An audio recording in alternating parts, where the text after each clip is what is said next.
आपन लिखल भोजपुरी गजल सुना रहल बानी। हमके विश्वास बाटे कि ई गजल आप लोगन के जरूर पसंद आई। कुछ धूप चुरा के, कुछ छाव चुरा के, कुछ धूप चुरा के, कुछ छाव चुरा के, रूप ऐसन बनल देखे शहर गांव लुका के, शहर गांव लुका के। कुछ धूप चुरा के, कुछ छाव चुरा के, कुछ धूप चुरा के, कुछ छाव चुरा के। कमल का सुर्ख होठ टमाटर सा गाल बा, कमल का सुर्ख होठ टमाटर सा गाल बा, सागर सभा गहराई नैना विशाल बा। कमल का सुर्ख होठ टमाटर सा गाल बा, सागर सभा गहराई नैना विशाल बा।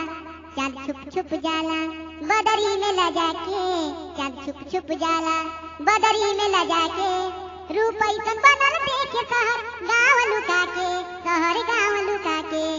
कुछ धूप चुरा के, कुछ छाव चुरा के, कुछ धूप चुरा के।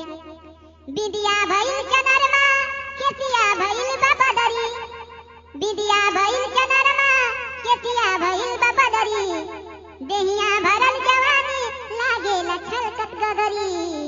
होला मगन पवन रे, होला मगन पवन रे, झूला झूला झूला के, रूप ऐसन बनल देखे शहर गांव लुका के, शहर गांव लुका के। कुछ धूप चुरा के, कुछ छाव चुरा के, कुछ धूप चुरा के। गजरा से पजरा होले, गजरा से भौरा डोले, गजरा से पजरा होले, गजरा से भौरा डोले।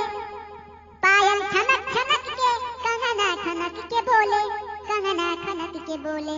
राना करे दीवाना, राना करे दीवाना, बाली झूलनी झूला के, राना करे दीवाना, बाली झूलनी झूला के। रूप ऐसन बनल देखे शहर गांव लुका के, हो गांव लुका के।